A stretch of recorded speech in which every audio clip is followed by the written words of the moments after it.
Zainal Zuhri. Nah, ini agak-agak namanya saya juga agak familiar ya, karena memang dari Aceh kan ada agak kearapan gitu ngomongin ya. Ya Pak Dokter, Assalamualaikum warahmatullahi wabarakatuh. Sedikit bincang-bincang tentang pelayanan yang dokter berikan kepada masyarakat. Yang pernah saya dengar itu Pak Dokter memberikan pelayanan kepada masyarakat itu dengan tarif yang seikhlasnya. Mungkin ini suatu hal yang menurut saya hal yang menarik ya, yang perlu sedikit diulas. Kenapa kok ada misi atau ada motivasi dokter untuk melakukan hal itu terkait untuk ke masyarakat ya, apalagi di situ penjelasan dari dokter itu bahwa tidak semua masyarakat memiliki kemampuan membayar dokter yang sama, makanya dokter memberikan seikhlasnya.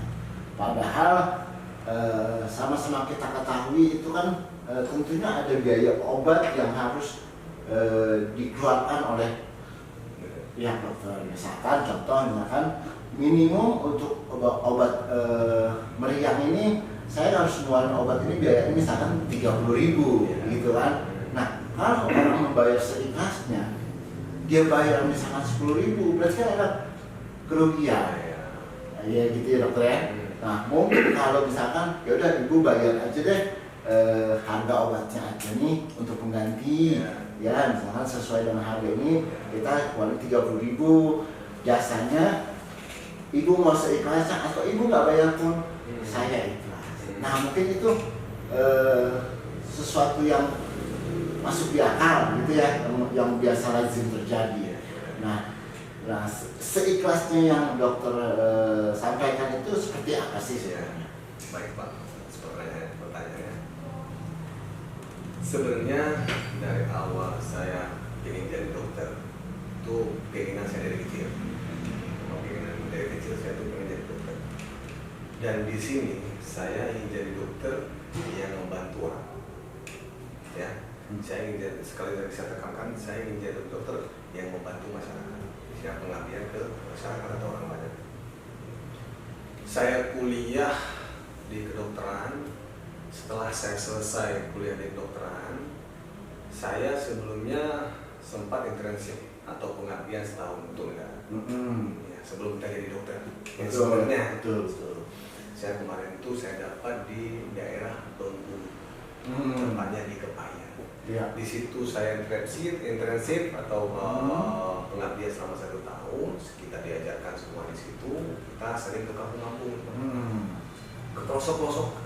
Ya, kita beri pengobatan gratis ya di situ ya bersama teman-teman dan rekan-rekan yang lain ya. Setelah saya selesai internship 1 tahun, saya hijrahlah ke Depok. Saya hijrah ke Depok. Sampai di Depok, pertama saya kerja di salah satu rumah sakit di Jakarta. Ya, selama 2 tahun di situ. Setelah itu saya berinisiatif buka praktek sendiri.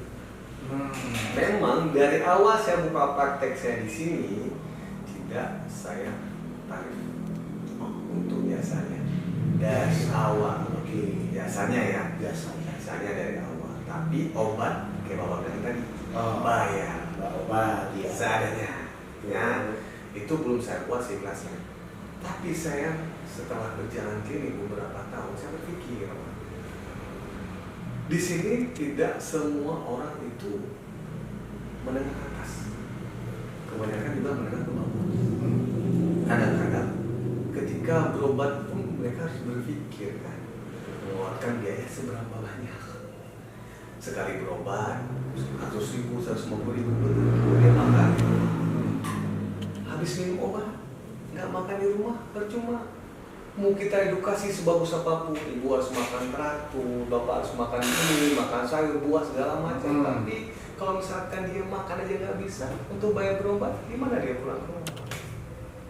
Itu satu yang saya pikirkan. Yang kedua, kalau kita suruh kontrol Pak, pertama berobat udah biaya sekian, ntar kontrolnya 3 hari kemudian, mereka punya duit semua. Sudah. Dari situlah saya bangkit Pak.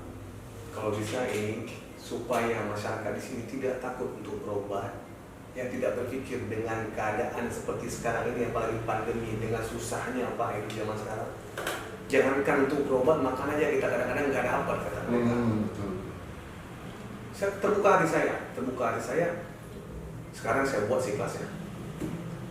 Bukan jasanya aja, bersama obat. Saya buat siklasnya dengan obat. Saya alhamdulillah Pak tidak pernah rugi. Saya buat siklasnya, mereka berobat berapa pun bayar saya. Walaupun saya keluar obat, misalkan saya keluarin obat 50.000, mereka terserah mereka mau kasih berapa. Kalau kerugian pun Pak, ya, saya dapat untungnya sangat besar Pak.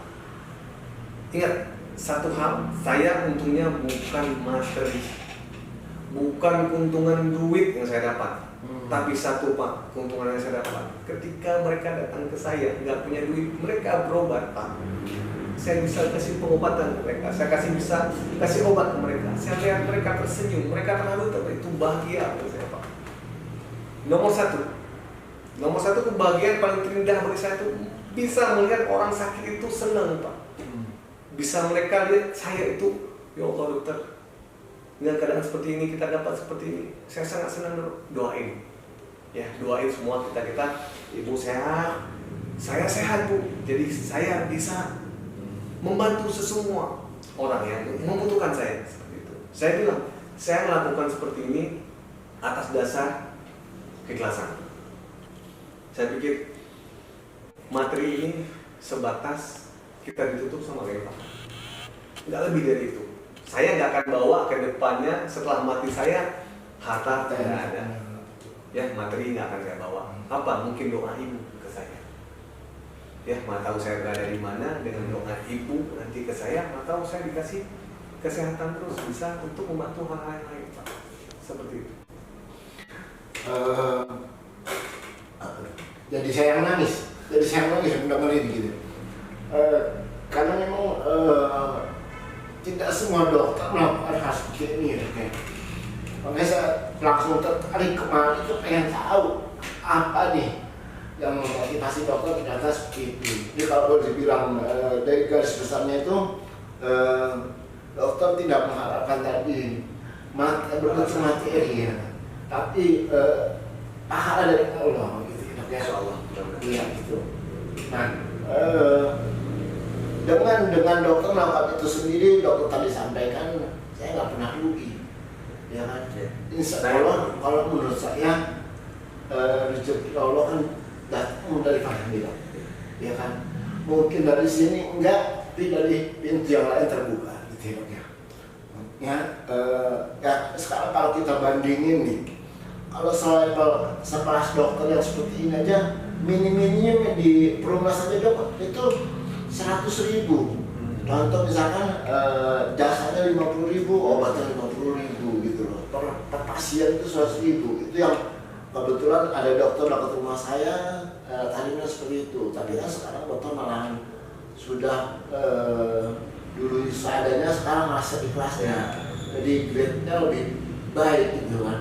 Mana tahu suatu saat kata izin Allah berkah rezeki saya, mungkin ada dana lagi, insya Allah mana tahu suatu saat bisa saya bawa gratis Pak, saya nggak tahu. Ya mudah-mudahan izin Allah ke depannya bisa saya sehat dan suatu saat bisa saya bawa gratis. Lebih bahagia lagi saya Pak. Iya.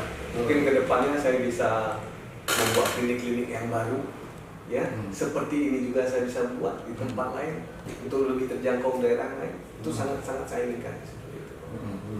Mudah-mudahan kata izin Allah tercapai.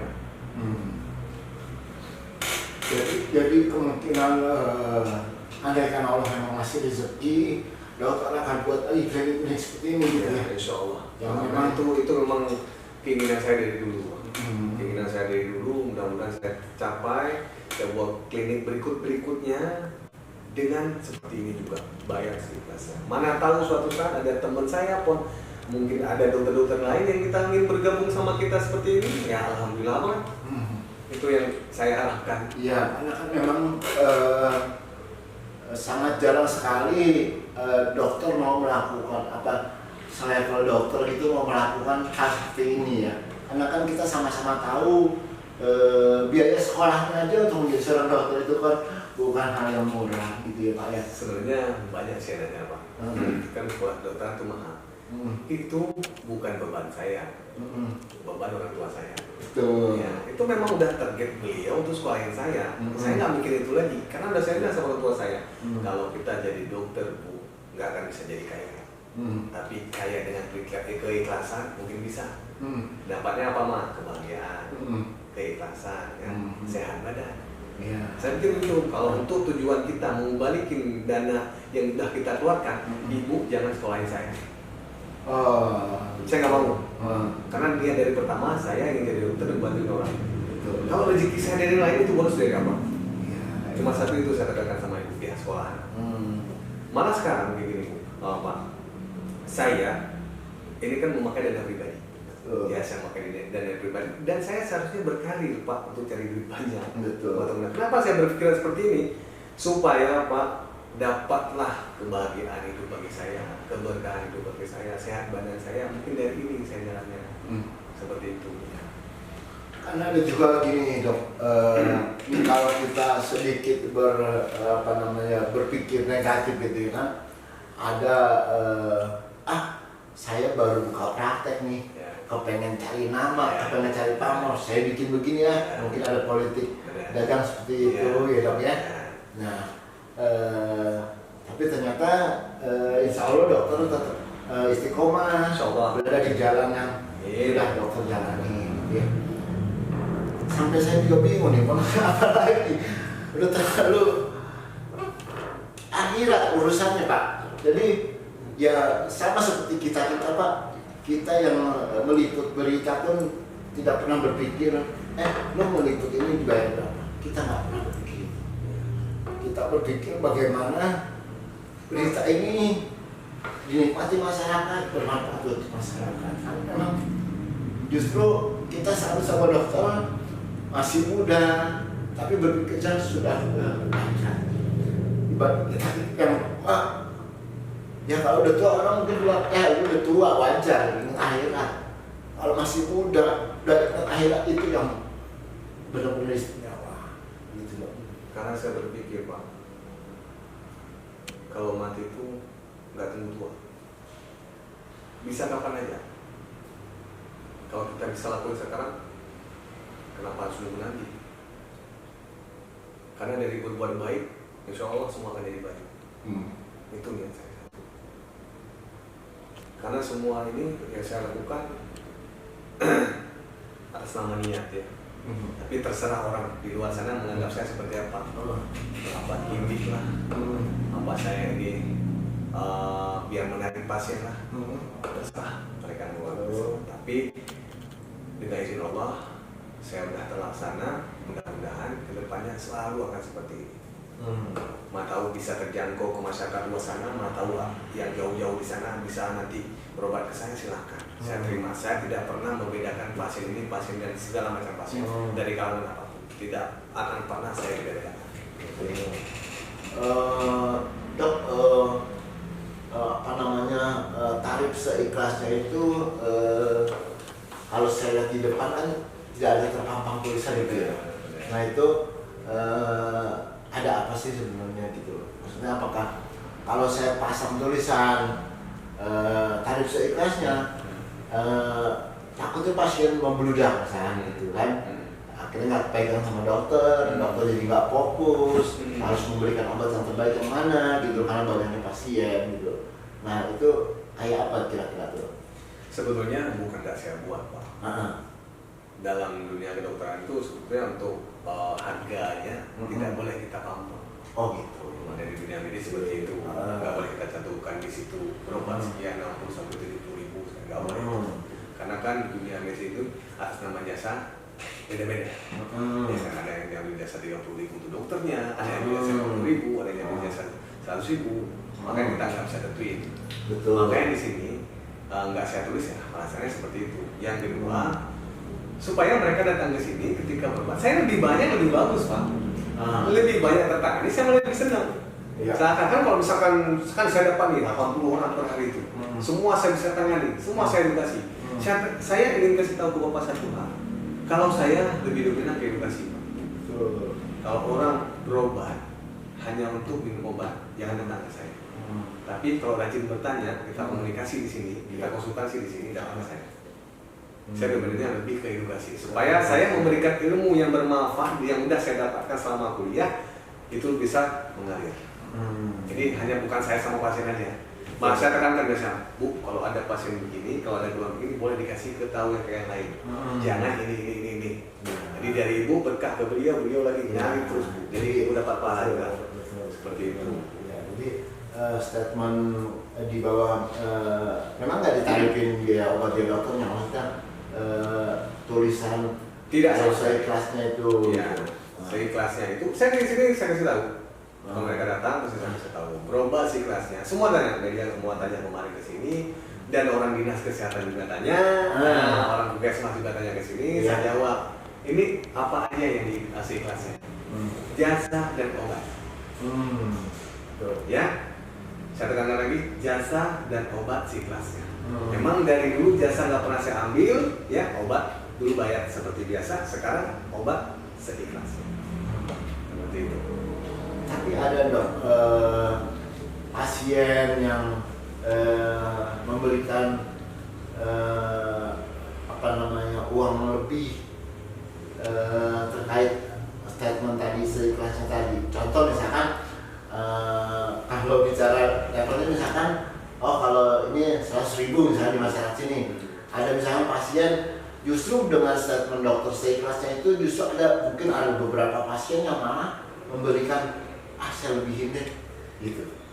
Saya gini Pak, kalau masalah atas nama pembayaran, mereka kasih berapapun, saya nggak pernah hitung. Ya, misalkan dikasih ke ke asisten saya, ke perawat saya di depan, administrasinya terserah dikasih berapa, saya ambil pulang sini, besok saya beli obat lagi. Seperti itu, saya nggak pernah bilang ini dari siapa, ini ngasih berapa, gitu. Jangan sampai saya lakukan. Itu percuma. Kalau saya lakukan seperti itu pasti saya perhitungan dong. Masih perhitungan dengan harus dibayar berapa. Masa saya ngomong, misalkan saya buat seikhlasnya, saya ngomong gini, wah dikasih dikit banget nih, itu jahat. Makanya setiap pembayaran di sini saya nggak pernah nanya. Ya, kalian buka di situ, nanti saya pulang saya ambil uang.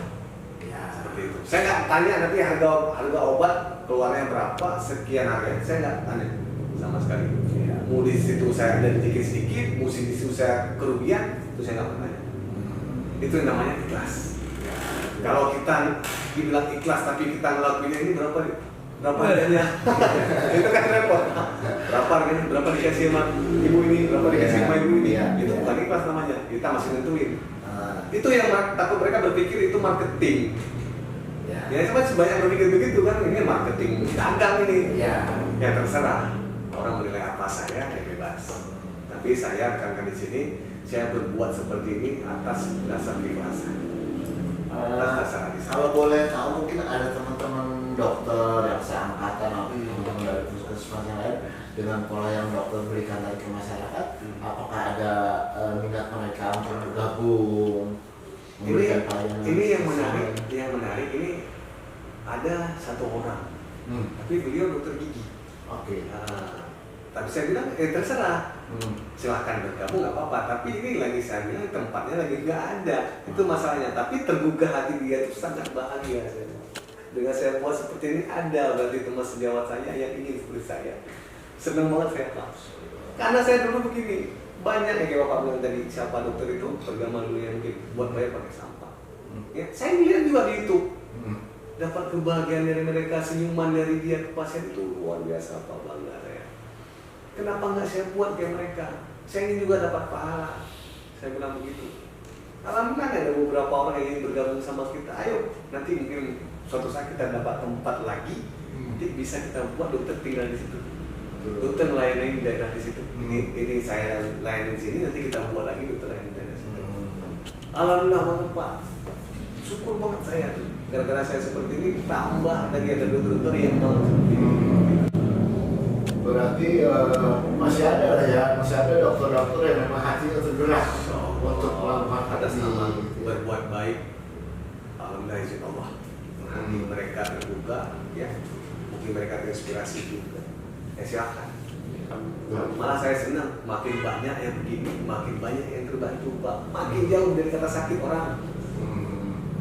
Itu yang membuat hati ini saya kadang-kadang saya berpikir saya pulang tuh Pak, saya berpikir saya berpikir ya Allah bahagia banget saya. Terlaksana aja Pak, tanggal 15 November kemarin. Ya, terlaksana buat si klasik 15 November kemarin. Baru mulai ya. Dari situ aja Pak, pertama saya keluar ya Allah Pak, saya pulang nangis saya. Segitu responnya semua Pak, langsung datang media segala macam ke saya. Saya bukan untuk memviralkan diri. Saya kaget datang media itu diri ke saya. Padahal saya berpikir, saya bilang sama istri saya, alhamdulillah saya dapat seorang istri yang sangat mendukung hal seperti ini. Seharusnya saya umur segini berkarir Pak, cari duit banyak dong. Saya banyak tanggungan anak masih kecil-kecil, masih umur 4 tahun setengah Pak. Yang satu masih 2 tahun, butuh biaya hidup dia, nanti sekolah ke depan dia. Ya, istri saya juga butuh banyak biaya untuk di dapur. Tapi saya tak berpikir itu. Kata istri saya, kalau kita berbuat baik, nggak usah takut. Rezeki Allah pasti ngalir. Nggak usah takut, perbaikilah. Yang orang nggak suka sama kita ya terserah beliau, terserah mereka. Gitu. Iya. Ya, saya rasa pernyataan dari Dr. Rina sangat menginspirasi buat teman-teman yang lain. Mudah-mudahan ya kita juga memviralkan ini sebenarnya salah satunya untuk kan teman-teman dokter yang lain mungkin hatinya tersentuh. Amin. Jadi mudah-mudahan ikhtiar dokter kita juga hasilnya. Ya, insyaallah. Ya, mungkin saya coba akhiri pertemuan kita. Mohon maaf kalau saya ada ini karena dari hati saya seperti ini. Jadi kira-kira yang bisa saya kepada itu dokter. Terima kasih. Mudah-mudahan dokter dikasih sehat. Amin ya Allah. Dimurahkan rezekinya, bisa cipta lagi klinik-klinik dan dokter ini. Itu aja dokter. Saya mohon maaf ganggu waktunya. Enak ya. Saya ucapkan terima kasih banyak Bapak udah mendengar kisah saya di sini. Mudah-mudahan terinspirasi juga bagi yang pengen saya kasih tahu di sini. Kalau berobat jangan takut mengeluarkan biaya ibadah. Kalau nggak ada biaya, daerah sekitar sini boleh datang saya. Ya. Nggak usah takut datang saudara saya. Insya Allah kalau mampu saya tangani di sini sesuai profesi saya, SOP saya tangani. Kalau misalkan tidak sanggup saya tangani di sini, mungkin ada lebih spesialisnya, saya rujuk seperti itu. Ya, terima kasih. Ya, terima kasih dokter atas informasinya. Ya. Baik pemirsa YouTuber, demikian tadi bincang-bincang saya dengan Dr. Rina Duhri yang ternyata memang Allah sudah memberikan hidayah buat beliau untuk melakukan hal yang terbaik di dunia. Dan berita ini juga nanti bisa kita saksikan di Aspirasi Warga Depok, Midun Channel, dan mahaganews.com. Demikian yang saya sampaikan. Jangan lupa subscribe Hujan TV, Midun Channel. Thank you. Sometimes I'm selfish, get jealous, I feel